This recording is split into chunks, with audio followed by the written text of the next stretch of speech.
참 신자성을 회복합시다 하는 주제로 제목으로 말씀을 나누겠습니다. 사도라고 하면 예수님 12제자를 말하죠. 주님과 함께 공생애 동안 함께 보내었고 또 주님께 직접 지도를 받았고 배움을 받았고 또 복음을 전하라고 파송을 받고 임명을 받은 사람들이 바로 사도들입니다. 그들은 또한 예수님의 부활을 목격한 사람들이었습니다. 사도 바울은 다메섹 도상에서 부활하신 예수님을 만났고 또 계시를 통해서 예수님의 말씀을 배웠습니다. 그리고 주님으로부터 직접 이방인들을 위한 사도로 임명을 받았습니다. 자, 그런데 사도 바울 사역 내내 그를 괴롭혔던 문제가 하나 있었습니다. 우리 성도님들 기억하십니까? 무엇이 문제였을까요? 사도성 논란입니다. 사탄이 가짜 목사를 그가 사역하는 교회마다 집어넣어서 사도 바울은 사도가 아니다. 그가 전하는 복음도 그러므로 가짜다. 이렇게 성도들을 혼란시켰죠. 그 문제가 늘 바울이 사역하는 곳마다 따라다녔습니다. 오늘 우리가 살펴보는 에베소 교회에도 이 가짜 목사들이 들어와 있었고요. 그리고 그들이 사도 바울은 사도가 아니다. 그렇게 주장을 해서 성도들을 혼란케 만들고 있었습니다. 진짜 사도라면 왜 감옥에 갇혔겠느냐? 뭔가 문제가 있지 않느냐?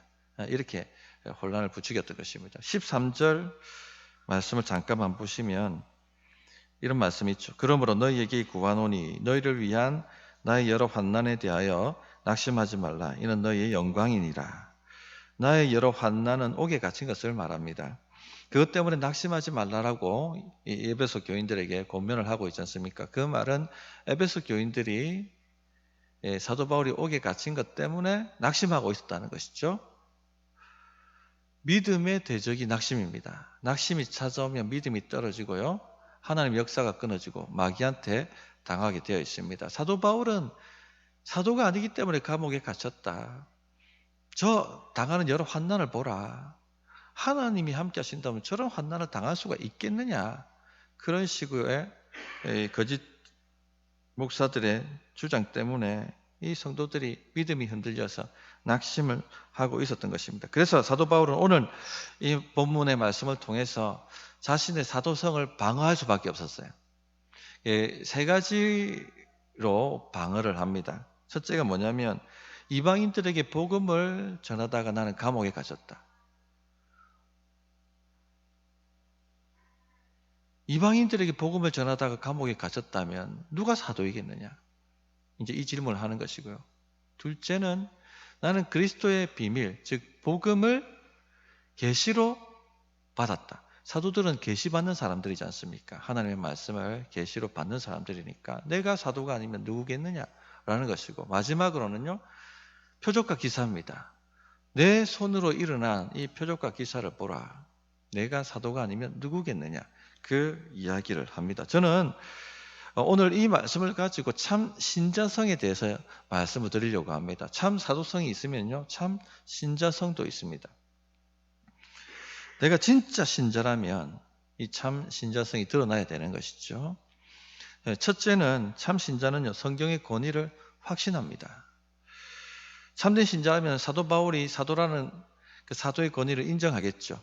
그 말을 다르게 적용해서 말하면 성경의 권위를 인정하고 확신한다는 것입니다. 사도는 성경을 기록한 사람들이니까 사도의 권위를 인정한다는 말은 성경의 권위를 인정한다는 말이 되는 것이죠. 2절 말씀을 보시면 너희를 위하여 내게 주신 하나님의 그 은혜의 경륜을 너희가 들었을 터이라 이렇게 말씀하고 있습니다.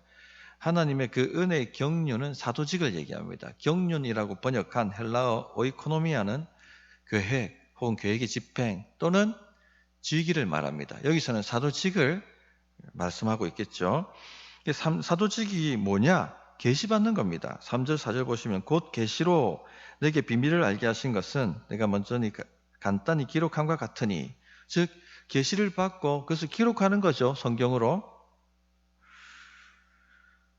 5절도 그 내용입니다. 이제 그의 거룩한 사도들과 선지자들에게 성령으로 나타내신 것 같이, 이 성령으로 계시한 것이죠. 주의 말씀을 다른 세대에서는 사람의 아들들에게 알리지 아니하셨으므로 그렇게 말씀하고 있습니다. 그러므로 사도적 권위에 대한 확신은 성경 권위에 대한 확신이기도 합니다. 그 사도들이 적은 이 성경은 사도들의 개인 의견이 아닙니다. 그들의 생각이 아닙니다. 바로 하나님의 말씀입니다. 이것을 확신하냐는 것이죠. 우리가 에베소서를 공부하고 있고 에베소서를 읽고 있습니다. 사도 바울의 개인 의견으로 읽고 있습니까? 아니면 사도 바울의 생각으로 읽고 있습니까? 그것 아니죠. 하나님의 말씀으로 읽고 있는 것입니다. 만일 그렇다면 내 생각과 에베소서의 말씀이 다르다면 무엇을 포기하고 무엇을 내려놓아야 됩니까? 내 생각이죠. 무엇을 쳐서 복종시켜야 됩니까? 내 생각을 쳐서 주의 말씀에 복종시켜야 되는 것입니다. 사랑하는 성도님들, 성경의 권위에 자신의 생각을 쳐서 복종시키고 있는가 아닌가? 이것이 참 신자성의 첫째 덕목입니다. 나는 하나님의 말씀이 그렇다고 하면 내 생각이 그렇지 않더라 해도 이 하나님의 말씀에 내 생각을 복종시키는가? 이것이 참 신자성의 첫 번째 덕목이라는 것입니다. 성경의 권위에 도전하는 일이 오늘날에도 일어나고 있습니다. 소위 자유주의 신학을 했다는 사람들이 성경은 하나님의 말씀이 아니고 그들의 의견일 뿐이다. 그렇게 주장을 합니다. 이런 가르침이 지금도 일어나고 있어요. 서울에 있는 유명한 신학교에서도 이런 것을 가르치는 이들이 있습니다. 이런 것들을 배웠다는 사람들이 교회 안에 퍼뜨리고 있는 것이죠. 제가 군대 갔을 때 군종병 하는 청년이 있었습니다.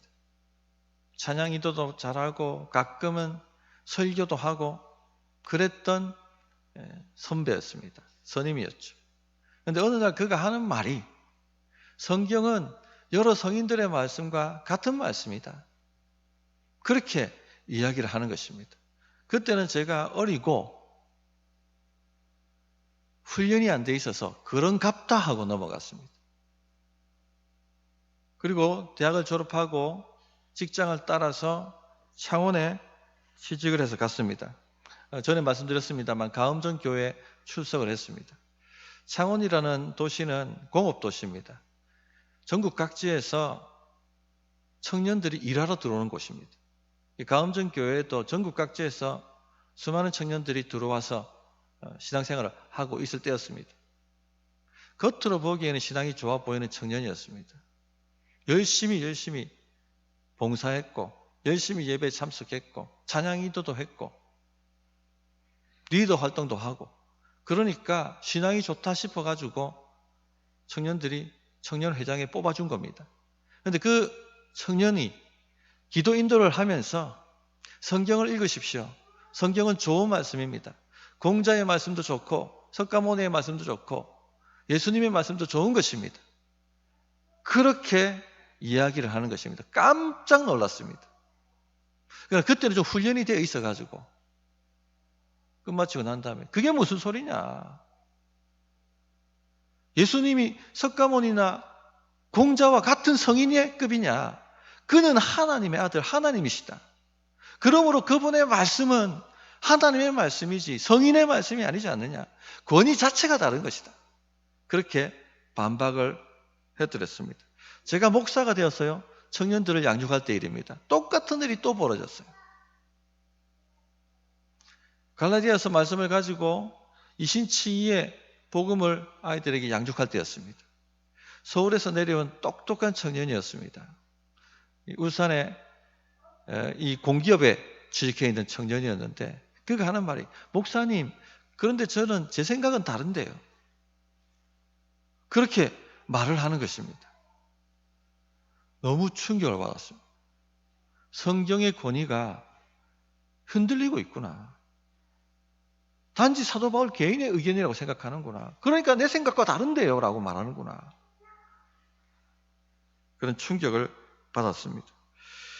성경이 하나님의 말씀이라는 확신이 없으면요, 하나님의 말씀을 순종하지 않습니다. 왜 오늘날 한국교회 교인들의 말씀 순종이 약한가? 하나님의 말씀을요, 하나님의 말씀이라는 그 권위를 인정하지 않기 때문에 순종하지 않는 것입니다. 단지 성경이 그 적은 성인들의 개인 의견이고 생각이라면 따라도 되고 따르지 않아도 될 말씀이죠. 그러니까 순종할 필요가 없는 겁니다. 내 생각과 다르면 안 따라가는 거예요. 성도님들, 하나님의 말씀은요, 따라도 되고 안 따라도 되고 하는 그런 말씀이 아닙니다. 성경은요, 반드시 따라야 될 하나님의 말씀인 것입니다.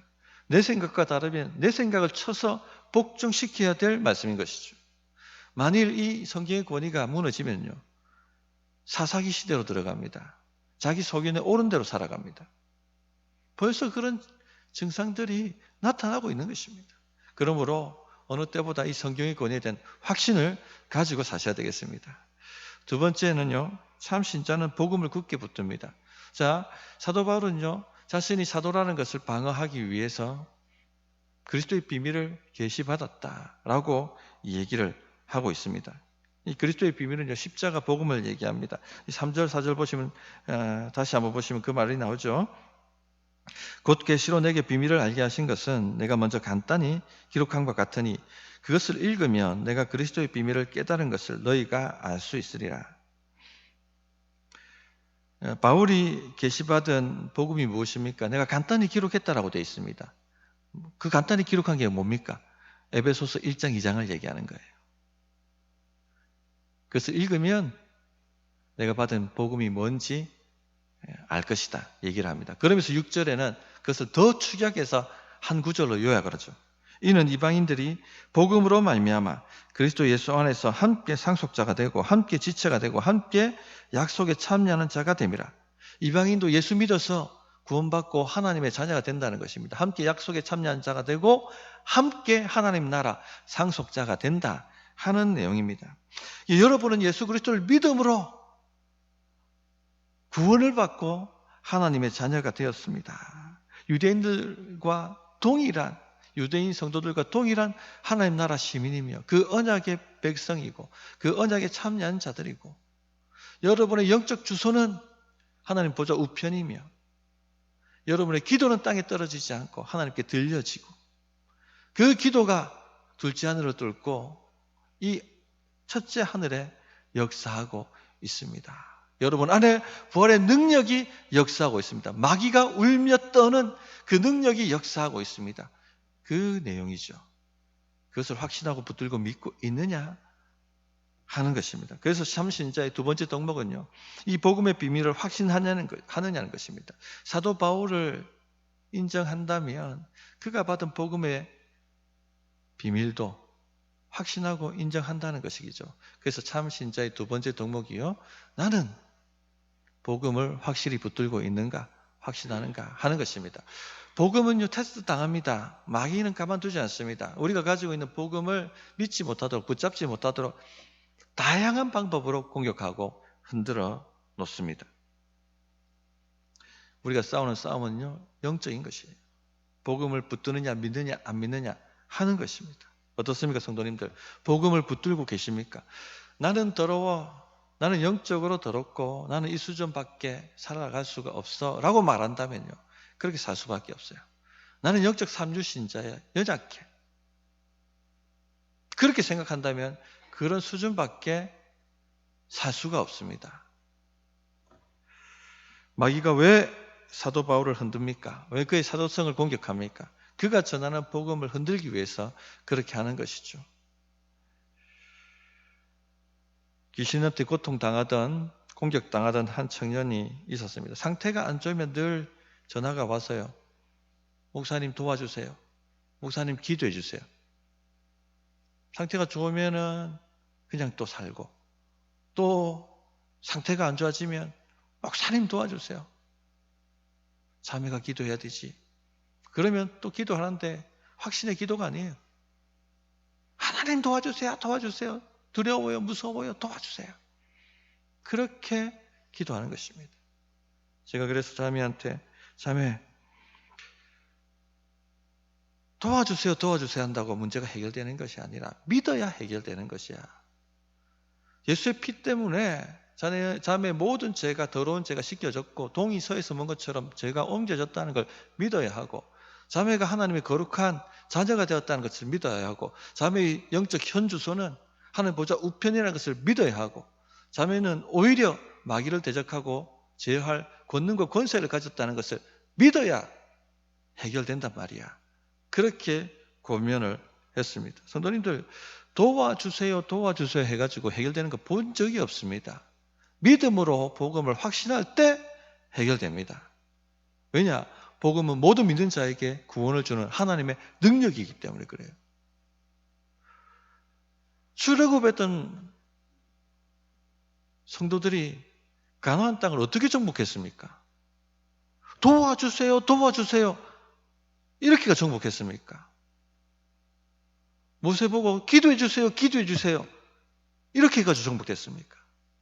아니죠. 믿음으로 정복했습니다. 믿어야 되는 것입니다. 이 땅은 이미 우리 것이라는 것을 믿는 것이죠. 여호수아와 갈렙이 어떻게 가나안을 정복합니까? 믿은 것입니다. 이미 이것은 나의 것이고 하나님이 주셨다는 것을 믿음으로 부딪혔을 때 정복이 되었던 것입니다. 그러나 광야 40년 동안 유리방황하다가 비참하게 죽었던 그 1세대, 출애굽 1세대 성도들은 왜 차지하지 못했습니까? 믿지를 않았죠. 우리가 보기에 우리는 메뚜기와 같고 우리가 들어가면 반드시 죽는다. 다 망한다.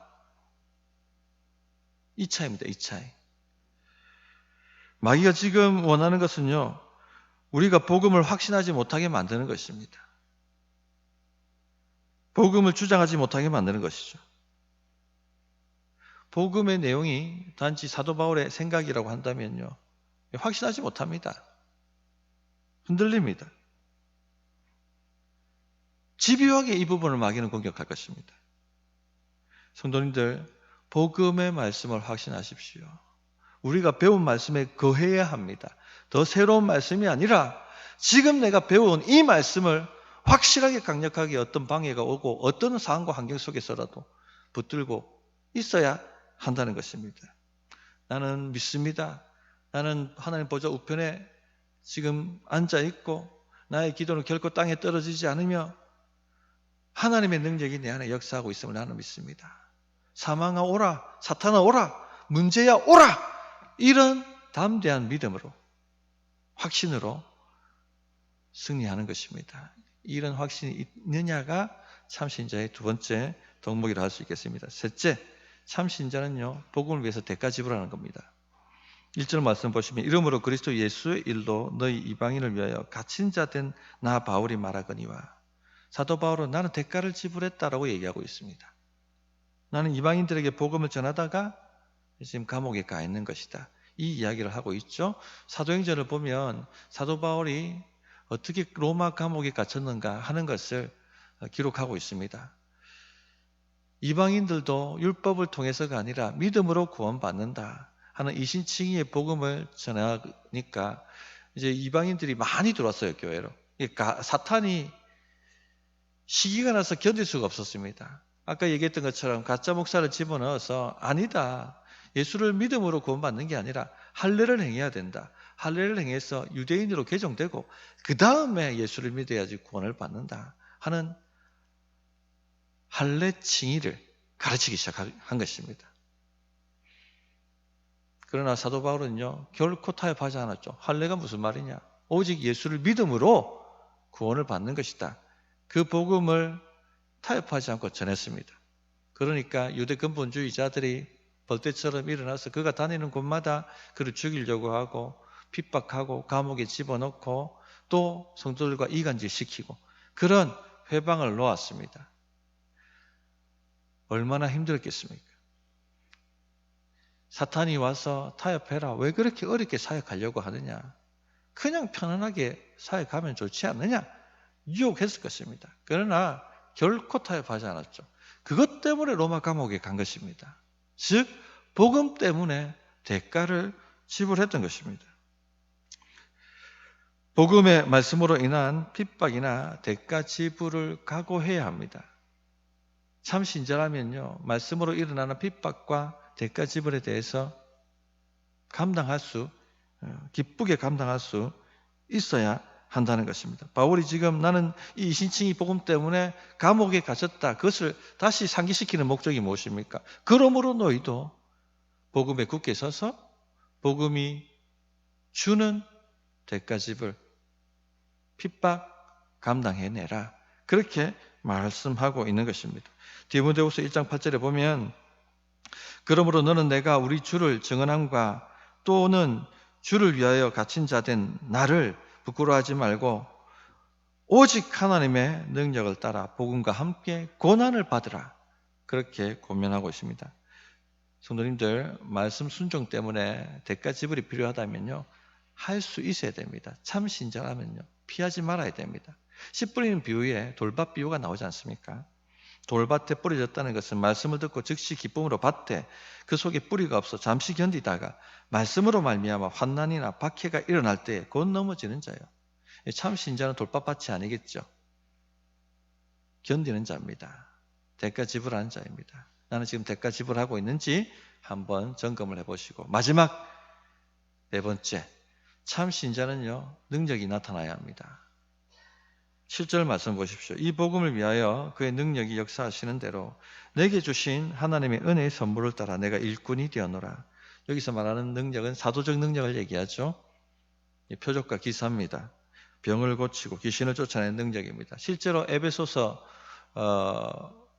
에베소에 교회를 세울 때 사도행전에 보면 희한한 일이 일어났다고 얘기하고 있지 않습니까? 심지어 앞치마나 손수건을 사도 바울의 몸에다 딱 붙여놓고 됐다가 그걸 가지고 병든 자에게 얹으면 병이 떠나가고 귀신 든 자에게 얹으면 귀신이 떠나가고 이런 일까지 일어났습니다.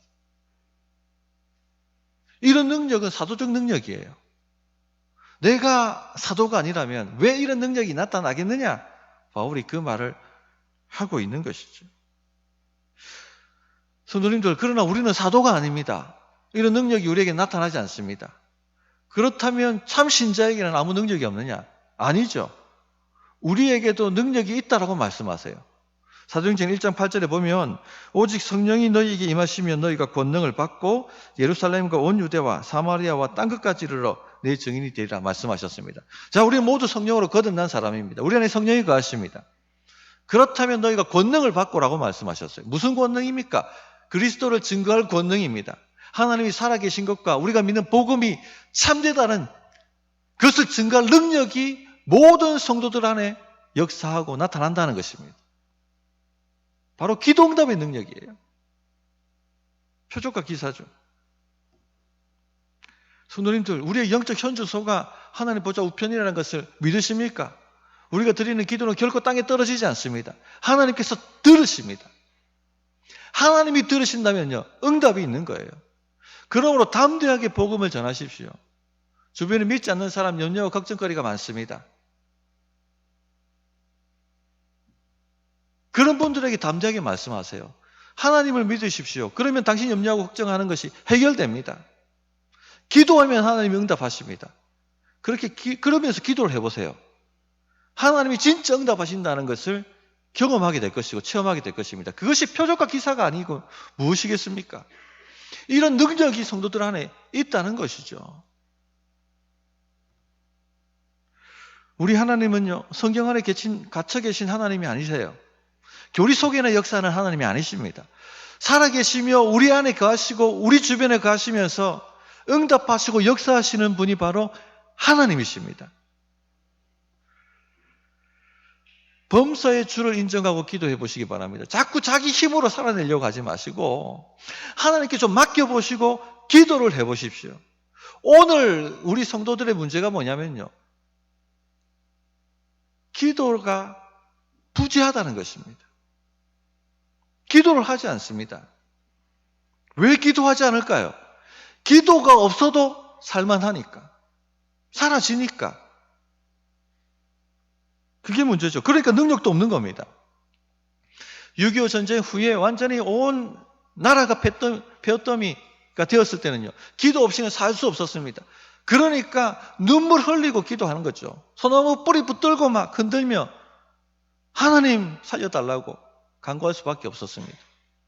그러나 한강의 기적이 일어나고 난 이후에는요, 살만하니까 기도가 사라져 버렸어요. 그러니까 능력도 사라져 버렸습니다.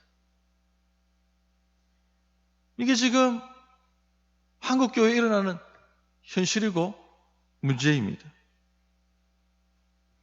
경산을 복음화시킬 사명이 우리에게 주어져 있습니다. 그런데 어떻게 이 경산을 복음화시킵니까? 저렇게 강박한 저 심령들을 어떻게 깨부수고 회개하도록 만들 수가 있습니까? 능력이 필요한 것이죠. 능력.